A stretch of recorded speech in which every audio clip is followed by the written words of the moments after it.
وقت گزرتا گیا، ناموس رسالت کے قانون کے ساتھ چھیڑ چھاڑ ہوئی۔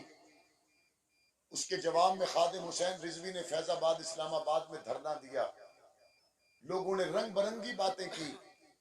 تمام ایم این ایز میں ایک میر ظفر اللہ خان جمالی تھا، اس نے کہا میں باتوں سے سب کو مطمئن کر سکتا ہوں، اپنے نبی کو تو نہیں کر سکتا۔ یہ قانون کے ساتھ چھیڑ چھاڑ ہوئی ہے، لہٰذا میں احتجاجاً اس اسمبلی سے استعفیٰ دیتا ہوں، چونکہ میں ہر سال عمرے پہ جاتا ہوں، نبی کے سامنے مدینے کیسے جاؤں گا۔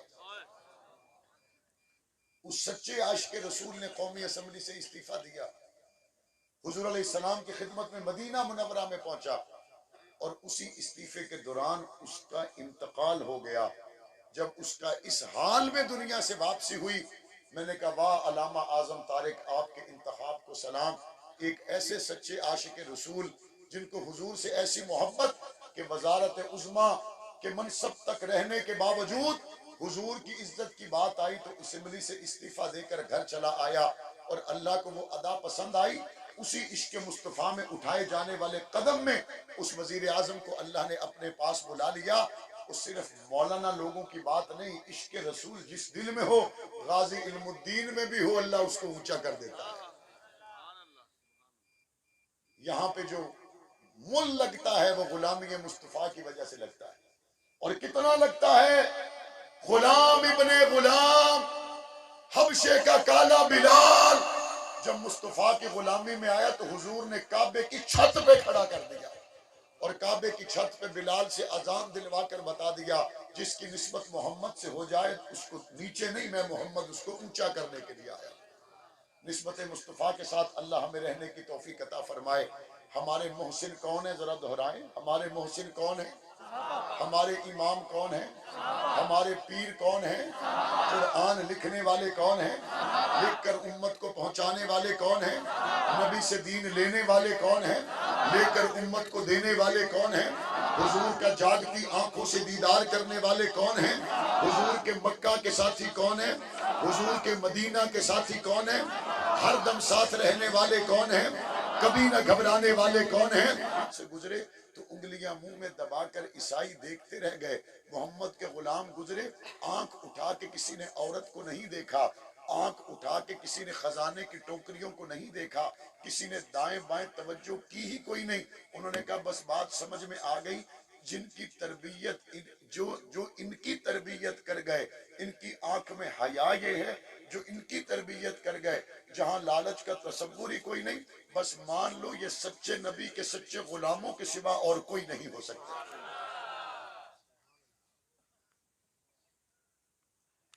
یہ سچے نبی کے سچے ماننے والوں کے علاوہ اور کوئی نہیں ہو سکتے۔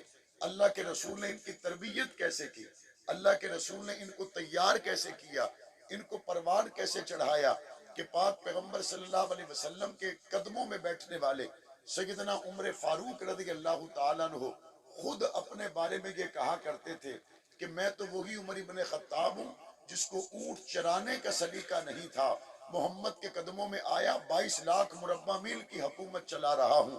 پاک پیغمبر کے قدموں میں آنے سے پہلے انداز اور ہے، اور پاک پیغمبر کے قدموں میں آنے کے بعد اللہ نے شان یہ عطا کی کہ عمر ابن خطاب مدینے کی گلیوں میں پہرے دیتے ہوئے نظر آئے۔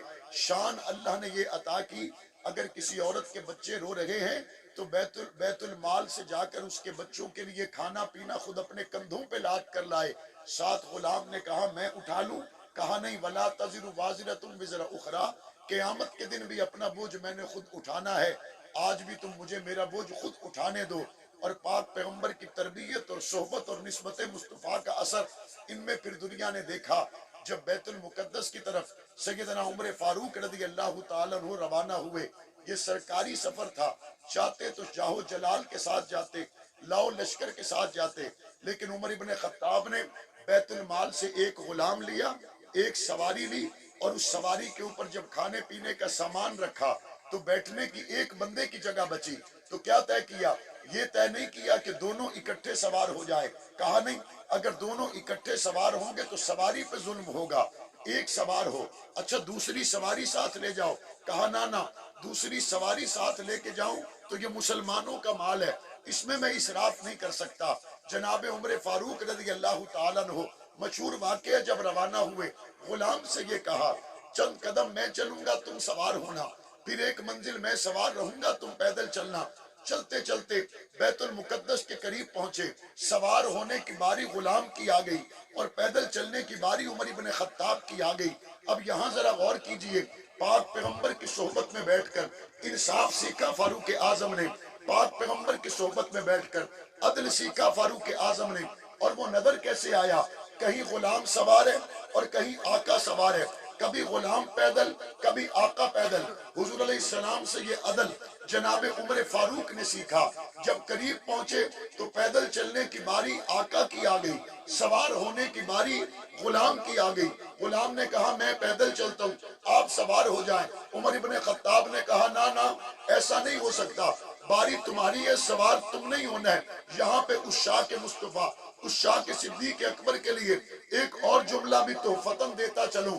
اگر ہم نے اس بات کو مانا کہ عمر فاروق نے پاک پیغمبر سے عدل سیکھا، پاک پیغمبر سے انصاف سیکھا اور اپنی باری کو غلام کے ساتھ برابر تقسیم کر لیا، تو اس شاہ کے صدیق ذرا توجہ کرے۔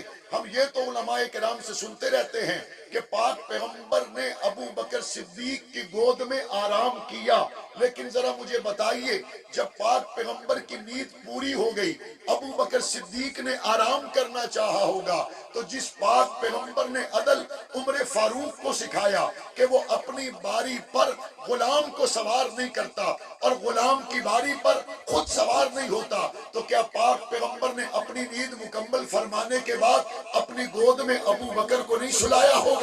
تو اندازہ یہ ہوتا ہے کبھی ابو بکر صدیق نے گود میں سلا کے مصطفیٰ کو دیکھا ہوگا اور کبھی گود میں لیٹ کر مصطفیٰ کا دیدار کیا ہوگا۔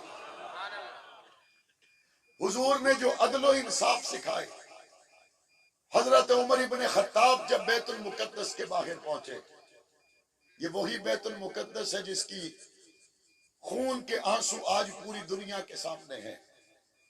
اسی بیت المقدس کے باہر عمر ابن خطاب پہنچے۔ تورات و انجیل کے عالم تلواریں لے کر نہیں آئے، تورات لے کر آئے۔ تورات و انجیل کے عالم نیزے لے کر نہیں آئے، انجیل لے کر آئے۔